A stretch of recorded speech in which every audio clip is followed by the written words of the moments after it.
to subscribe, like and share. Possessed Student of Bangkok, submitted by Aree Jintana. It wasn't unusual for students at my university to speak of ghosts. Thailand, with its deep-rooted spiritual beliefs, has always had its fair share of ghost stories, but I never believed in them.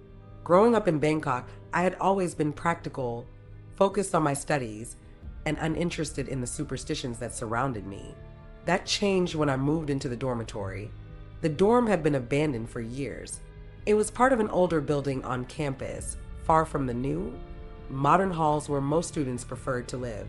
But with the influx of new students that year, they decided to reopen it. The building had seen better days. Its walls were cracked, the paint peeling, and the air inside was always cool, even on the hottest days. There were only a few of us assigned to stay there, but we made do.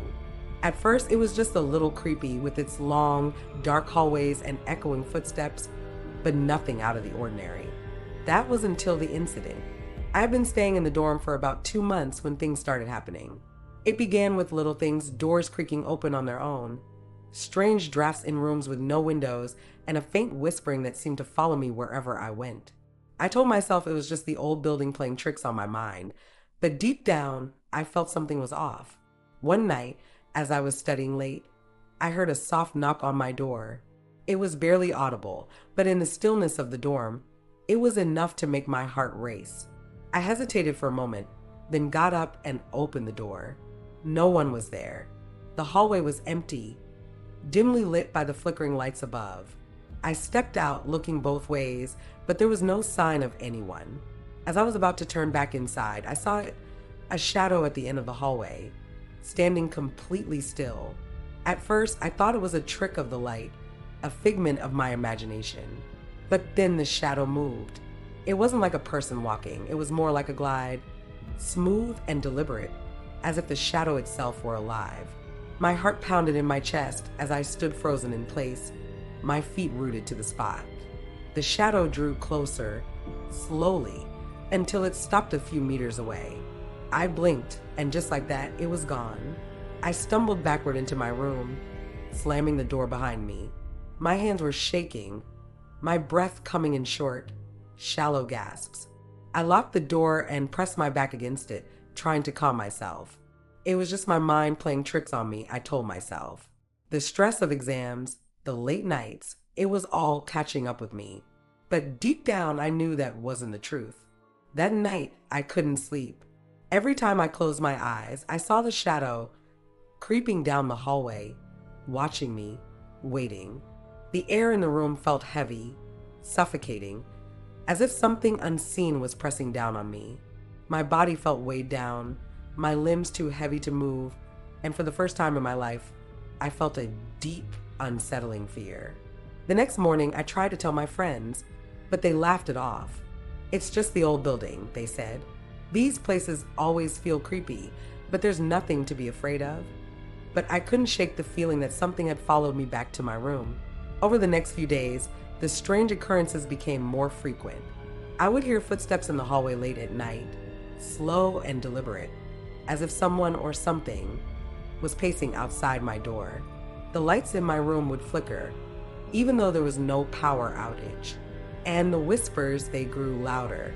One night, as I lay in bed, staring up at the cracked ceiling, I heard it again. The faint knock at the door. My heart raced as I sat up, my breath catching in my throat. I didn't want to open the door. I didn't want to see what was out there. But something compelled me to move. I slipped out of bed, my feet cold against the tiled floor. The air in the room was heavy, thick with a sense of dread.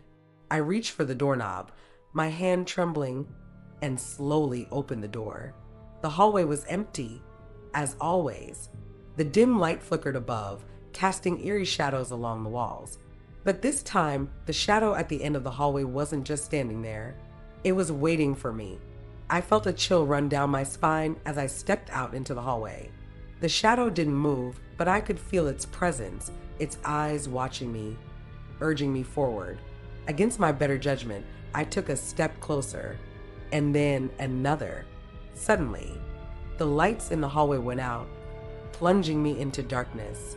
My heart pounded in my chest as I fumbled for my phone, turning on the flashlight. The beam of light cut through the darkness, but the shadow was gone. Before I could react, the door to my room slammed shut behind me with a deafening bang. I jumped, the phone nearly slipping from my hand. The whispers were louder now, all around me, filling the air with unintelligible words. I spun around, shining the light in every direction, but there was no one there. No one. Except for the shadow, which had returned closer than before.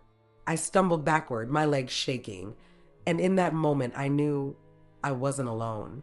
There was something in the dormitory with me, something that wasn't human, and it wanted me.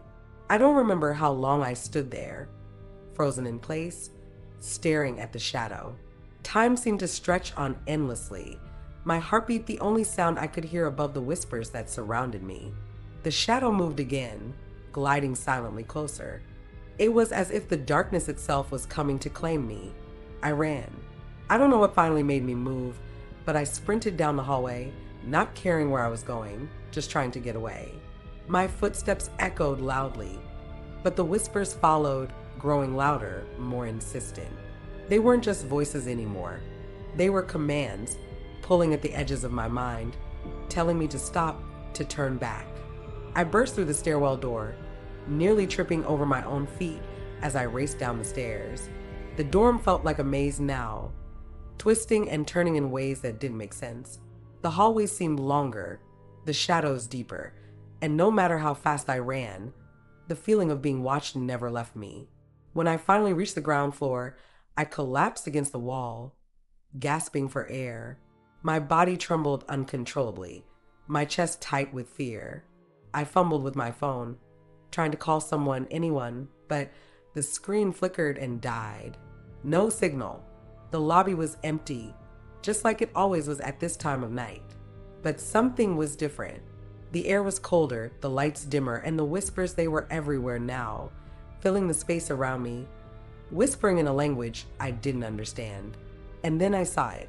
In the reflection of the glass door, I saw her, a woman dressed in white, her face obscured by a curtain of dark hair, standing behind me. She was close, too close. I turned around, but there was no one there. The whispers grew louder, more frantic, and the weight in the air became unbearable. My head spun, my vision blurred, and I could feel something crawling under my skin, something that wasn't mine.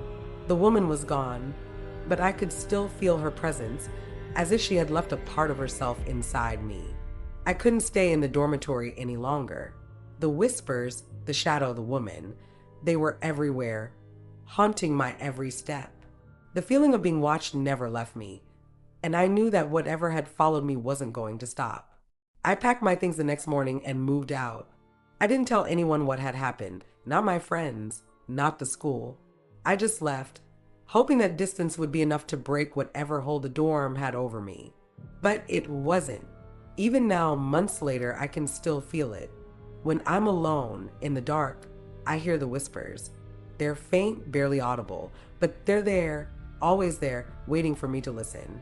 Sometimes I see her, just out of the corner of my eye, standing in the shadows, watching me.